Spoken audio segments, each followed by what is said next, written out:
Living Emunah by Rabbi David Asher, part 56. Prayer is for everyone. A person should never say to himself, "How can I ask Hashem for something when I'm on such a low spiritual level? Why would he be interested in hearing my requests, let alone granting them?" Hashem always wants to hear from us, no matter what spiritual level we are on. The Midrash in Shmot Rabbah comments that Hashem caused the Bnei Israel to be trapped against the sea because he wanted to hear their tefillot. In Egypt, as they suffered persecution, they prayed to Hashem, as the Torah says, and they cried out in Shmot 2 and 23. Once they left Egypt, however, they no longer prayed. The Midrash says that Hashem desired to hear Bnei Israel pray as they did in Egypt, and so he brought Paro and his army to pursue them and trap them against the sea, at which point they again prayed. The children of Israel cried out to Hashem in Shmot 14 and 10. Hashem then said, "This was the voice that I missed, the same voice that I heard when Bnei Israel were in Egypt." Rabbi Chaim Jomnik in Kiyata Imadi, Volume 2, in page 53, notes that Hashem desired to hear the voice that he heard from Bnei Israel were in Egypt, despite the fact that the people at that time were submerged in the 49th level of impurity. Even though they had fallen to the lowest spiritual depths, Hashem cherished their prayers and even longed to hear them again afterward.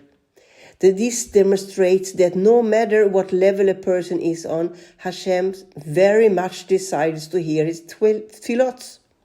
The Kiddush Levi, Rav Levi Yitzchak of Berdichev, writes that we have to strengthen and reinforce our belief that Hashem, the King of the universe, wants to hear the prayers of all people, even of those who are on the lowest spiritual levels. In fact, Rav Tzadok HaKohen of Lublin writes that sometimes those on a low spiritual level have even a greater chance of having their prayers answered than others. These people are keenly aware of their unworthiness, and those pray with complete trust in and dependence on Hashem's mercy and compassion, and these are the greatest prayers of all.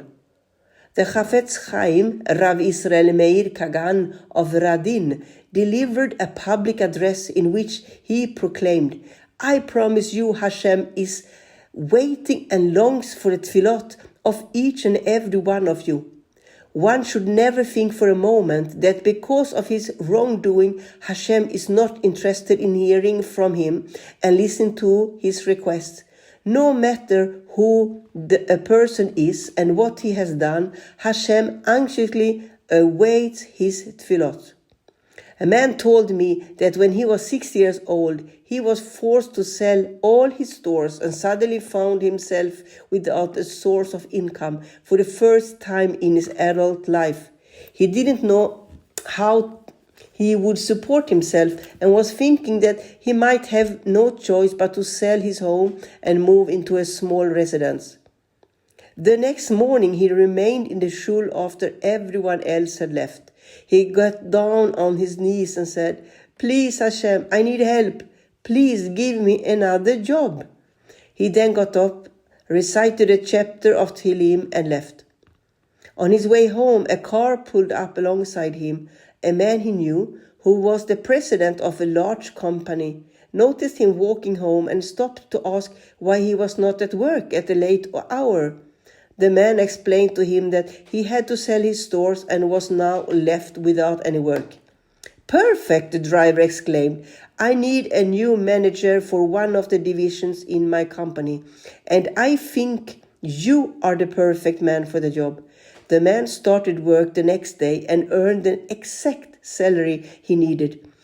This man is not a great scholar or tzaddik, but just a simple Jew whose prayers very lovingly accepted by Hashem. One should never be discouraged from crying out to Hashem, no matter who he is. Hashem very much wants to hear what he has to say.